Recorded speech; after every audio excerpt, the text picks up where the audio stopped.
হরে কৃষ্ণ। শ্রী শ্রী গুরু গুরাঙ্গ জয়তু, জয় শিল প্রভুপাদ। হরে কৃষ্ণ। সুধী ভক্ত সজ্জন, আজকে আমরা পাঠ করব শ্রীমদ্ ভগবদ গীতা, যথাযথ দ্বিতীয় অধ্যায় সাংখ্যযোগ, শ্লোক নম্বর 10। তম উবাচ ঋষিকেশ প্রহসন ইব ভারত সেনয় উভয় মধ্যে বিষীদন্তম ইদম বচ। তম তাকে, উবাচ বললেন, ঋষিকেশ ইন্দ্রিয় সময়ের অধিপতি শ্রীকৃষ্ণ, প্রহসন হেসে, ইব এইভাবে, ভারত হে ভরত বংশজ ধৃতরাষ্ট্র, সেন উয়ু সৈন্যদের বয়উ উভয় পক্ষের মধ্যে মাঝখানে বিষিদন্তম বিষাদগ্রস্ত, ইদম এই, বচ বাক্য।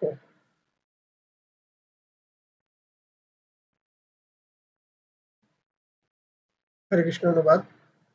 হে ভরত বংশীয় ধৃতরাষ্ট্র, সে সময় স্মিত হেসে শ্রীকৃষ্ণ উভয় পক্ষের সৈন্যদের মাঝখানে বিষাদগ্রস্ত অর্জুনকে এই কথা বললেন। শ্রীল প্রভুপাদ তাৎপর্য কি জয়। দুই অন্তরঙ্গ বন্ধু ঋষিকেশ ও গুরাকেশের মধ্যে কথোপকথন হচ্ছিল। বন্ধু হিসাবে তারা দুজনেই ছিলেন সমপর্যায়ে ভুক্ত। হরেকৃষ্ণ বলছিলেন কি, যে দুই অন্তরঙ্গ বন্ধু ঋষিকেশ এবং গুরাকেশ। ঋষিকেশ হচ্ছে সমস্ত ইন্দ্রিয়ের অধিপতি, যিনি ভগবান শ্রীকৃষ্ণ হচ্ছেন ঋষিকেশ। এবং গুরাকেশ হচ্ছে যিনি নিদ্রাকে জয় করেছেন, তার নাম হচ্ছে গুরাকেশ। আর অর্জুনকে এখানে গুরাকেশ নামে সম্বোধন করা হয়েছে। তো বলা হয়েছে তারা দুইজন অন্তরঙ্গ বন্ধু এবং সখা, তারা দুজনই কথোপকথন হচ্ছিল কি হিসাবে, বন্ধু হিসাবে। বন্ধু হিসেবে তারা দুজনই ছিলেন সমপর্যায়ভুক্ত, বয়সে সেম এজ, হ্যাঁ, সমপর্যায়ভুক্ত। কিন্তু তাদের মধ্যে একজন স্বেচ্ছাকৃতভাবে অপরের শিষ্যত্ব বরণ করলেন। তো একজন স্বেচ্ছাকৃত, সে কে, অর্জুন স্বেচ্ছাকৃতভাবে নিজেকে শিষ্য হিসেবে ভগবান শ্রীকৃষ্ণের কাছে তিনি আত্মসমর্পণ করেছেন, শরণাগত হয়েছেন, নিজেকে শিষ্যত্ব বলে বরণ করলেন। শ্রীকৃষ্ণ সেই সময় হাসছিলেন, কারণ তার বন্ধু তার শিষ্যত্ব মনস্থ করছিলেন। আর অপরপক্ষে ভগবান হাসছেন যে তার বন্ধু, হ্যাঁ, তার শিষ্য হওয়ার জন্য মনস্থ করছিলেন।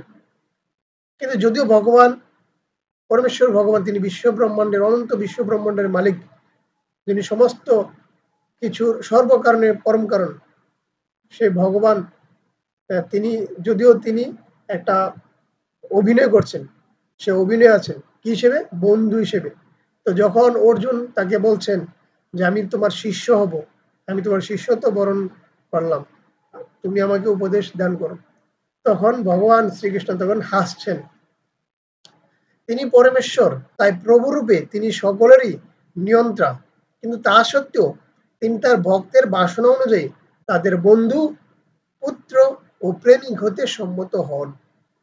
কিন্তু তার ভক্ত যখন তার শিষ্যত্ব বরণ করে তাকে গুরু হিসেবে গ্রহণ করেন, তখন তিনি তৎক্ষণাৎ গুরুর ভূমিকা গ্রহণ করে গুরুবৎ গাম্ভীর্য সহকারে উপদেশ দেন।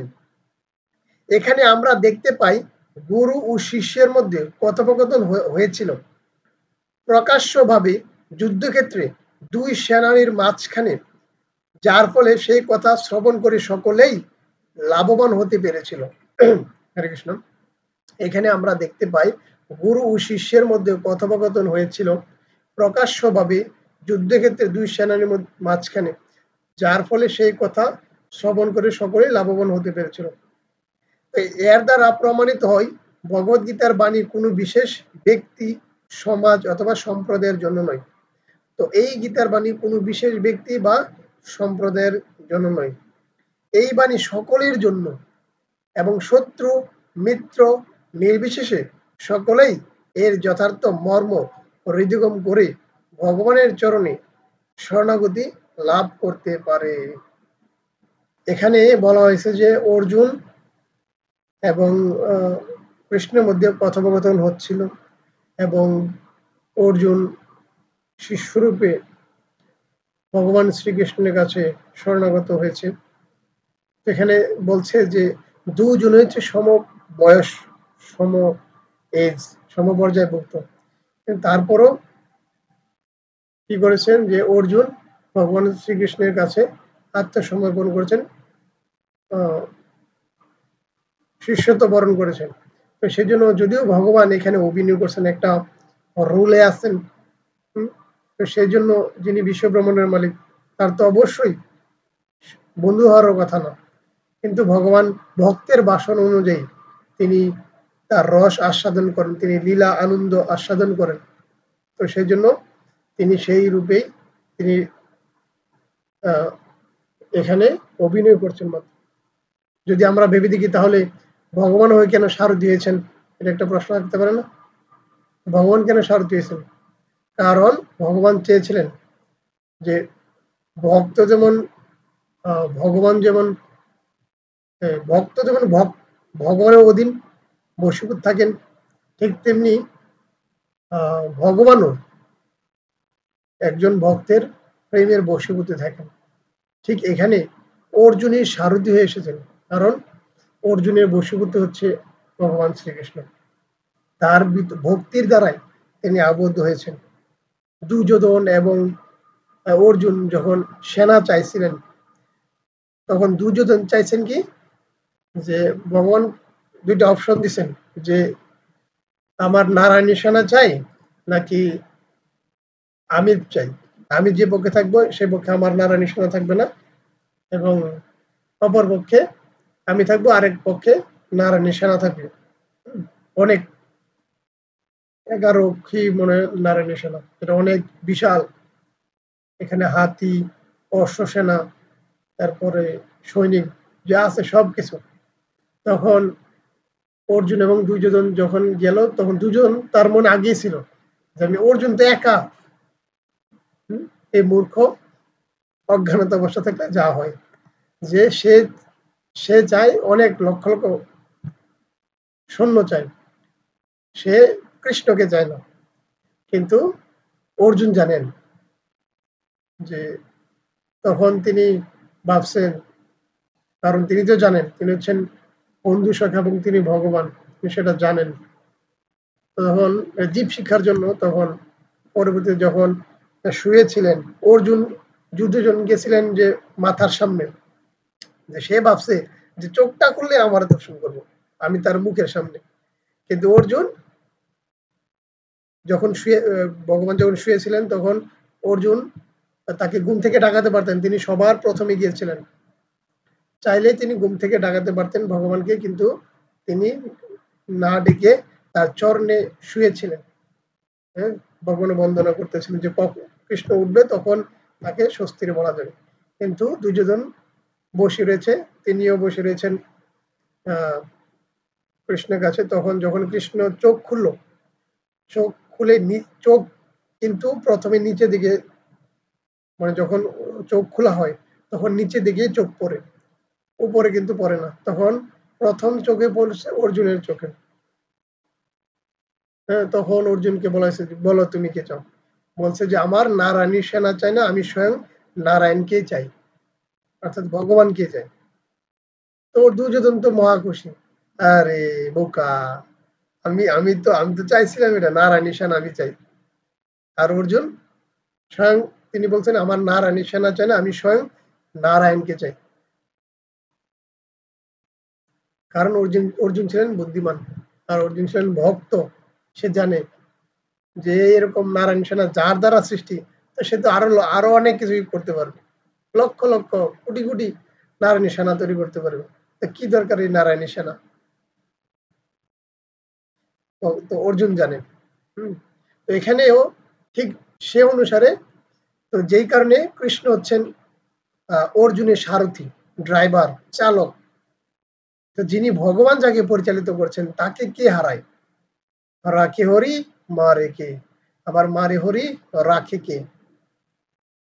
তো যেখানে ভগবান স্বয়ং অর্জুনের সারথি হয়ে আছেন, তাকে পরিচালিত করছেন এবং তাকে বন্ধু হিসেবে বন্ধু হিসেবে তাকে আখ্যায়িত করা হয়েছে এবং এখন অর্জুন তার শিষ্যত্ব বরণ করছেন তাকে উপদেশ দেওয়ার জন্য কৃষ্ণকে গুরু হিসেবে বরণ করে নিয়েছেন তাহলে আর কি চাই ভগবান স্বয়ং তাকে শিক্ষাদান করবেন স্বয়ং তাকে পরিচালিত করবেন